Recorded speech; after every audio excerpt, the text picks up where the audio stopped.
Breaking news from the National Association of Realtors says that first-time homebuyers this past year was the lowest on record. And that's just one of many first ever stats that I'm gonna break out for you right now. We're also gonna talk about what these stats will actually tell us is most likely in the works for 2025. There's a lot to learn from it. As we dive into the data, dive down below, smash the thumbs up, consider subscribing to the channel so you don't miss any amazing updates, and let's get into the story. First-time homebuyers shrink to a historic low of 24% as buyer age hits a record high. So we have a historic low on one side. We have fewer first-time homebuyers. And this is important because most people do not actually rationalize what this means when people on the very first rung of the ladder. You always think about housing as not really a place you stay forever. In fact, over time, it depends on the year you were looking, most people sell a home after anywhere from 7 to 13 years. But one thing kind of messes up the entire system is if you don't have people at the very bottom getting to the first rung of the ladder, then you don't have the ability to move everybody else up the ladder. That's the general economics about it. But let's see if we can see some market indicators based on what we're reading here. Now, this is a large data set released by the National Association of Realtors at the end of 2024, which is largely from 2023. 2023 was a very anemic year.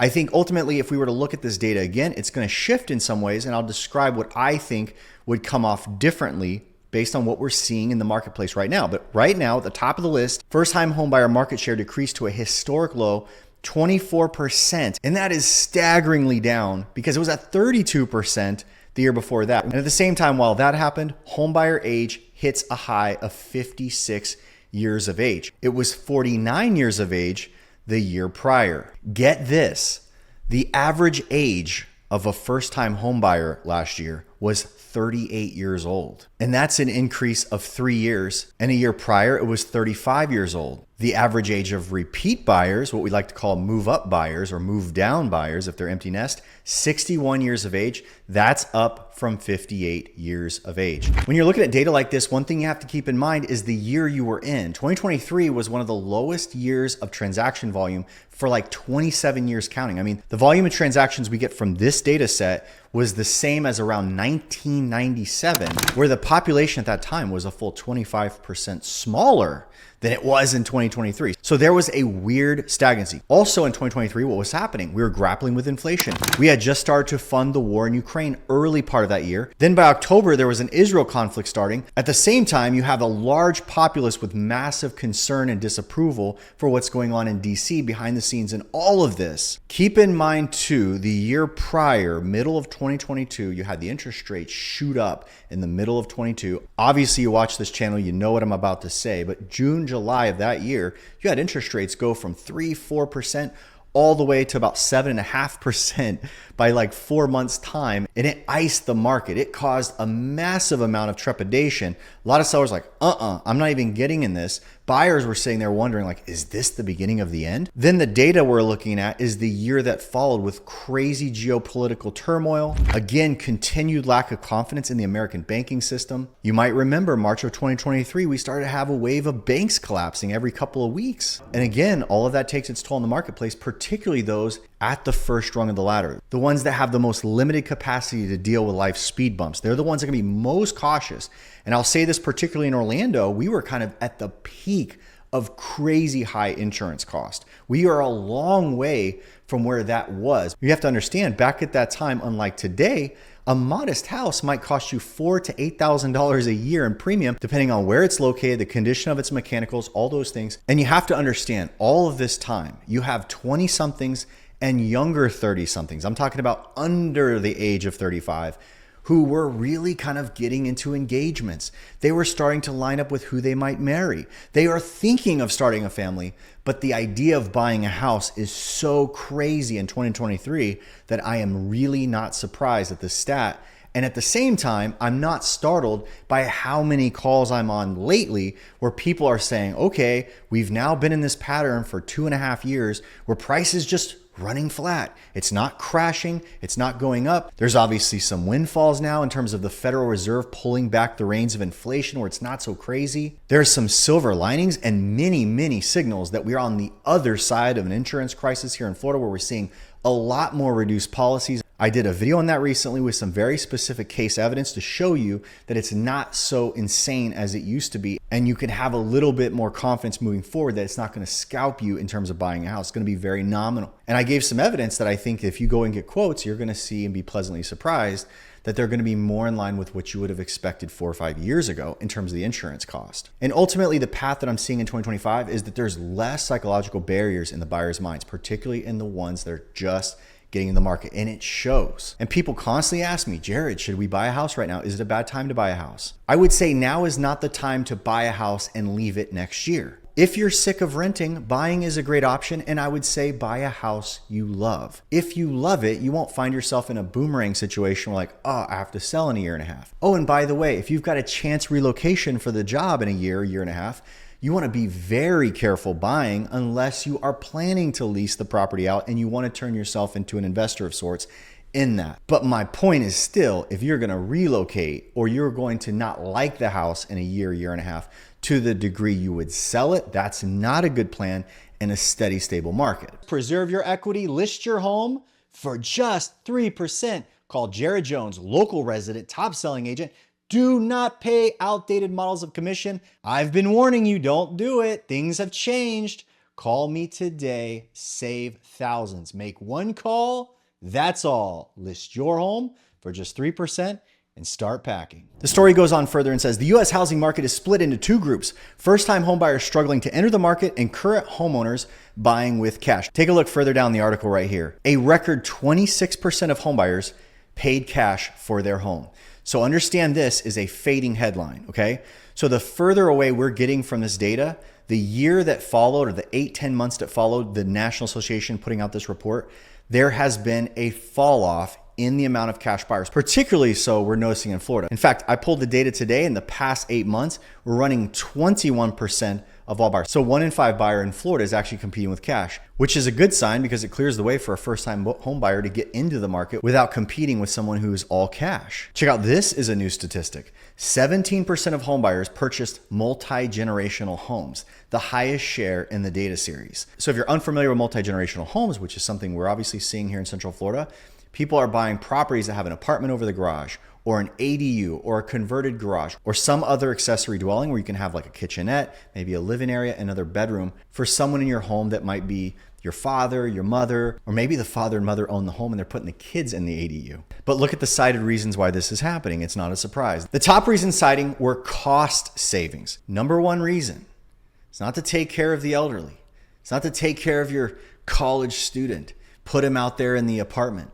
The number one reason is cost savings. That's why multi-generation, older, younger, adult level age, buying together, saving money. The number two reason, to take care of aging parents. So 25% of the mix of multi-generational purchases, 1 in 4 of this 17% class of people buying multi-generational homes, they're taking care of parents who are aging in place under the roof of children. Next is children over the age of 18. You have to understand these would be first-time home buyers, but 1 in 5 of this multi-generational home purchasing was adult age kids buying with older parents in order to cohabitate. My thoughts on these recent data points: number one, you're going to continue to see less competition from cash, period, in 2025.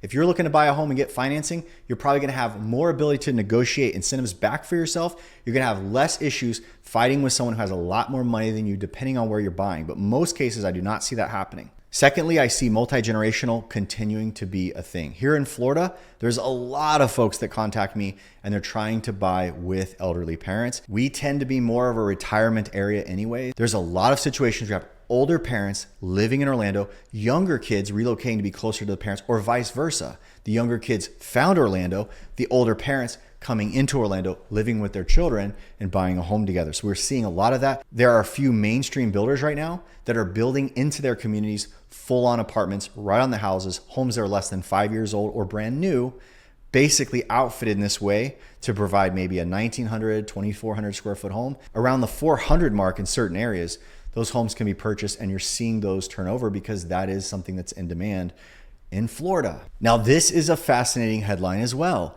In 2024, the median down payments were 18% for all home buyers.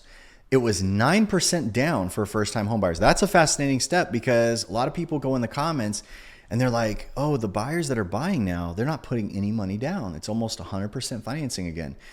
Statistically, that is not accurate across the board. So maybe there is some FHA, there is some VA, there's some near 0% down, but there's still a decent amount. Additionally, repeat homebuyers on average are buying homes recently with 23% down. So even the most latest buyers, many of them have equity positions, because you're going to hear this now on the news. You're going to hear people saying, well, people aren't migrating to Florida anymore, and people that are buying homes over the past couple of years, the homes aren't shooting up in value. So if they need to sell them, they're going to be kind of in trouble. That's not necessarily true if the down payments are up. And look what it says right here.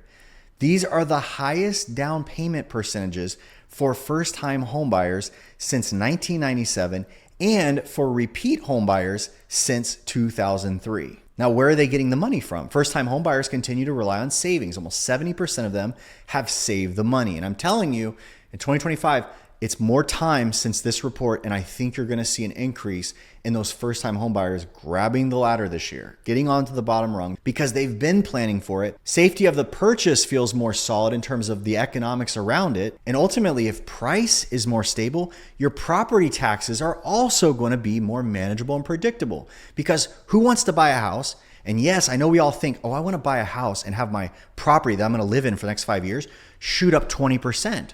Well, why have unmanageable tax burden? Because as the price of your house goes up, if you're not a homestead filer, you have literally very little limitation in having your property taxes just spiral. So there is some safety and kind of a stable housing market. Your tax man can't jack up your property taxes. And again, I know people don't like to think that way because everybody wants to put home ownership just in a class like it's an investment stock. Will it shoot up in value? That's the only reason I want to buy. No. Stability of price on your home, getting back to just normal, slow grade appreciation or stability is going to keep your property cost more manageable. Look at the rest of where the down payments are coming from.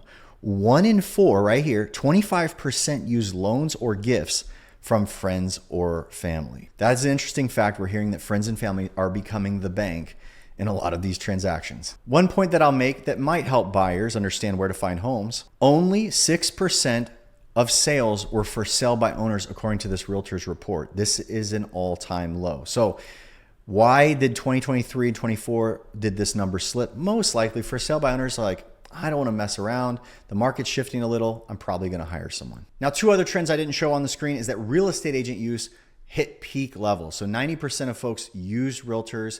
90%, by the way, were also happy with their realtor in terms of what was reported to the National Association of Realtors.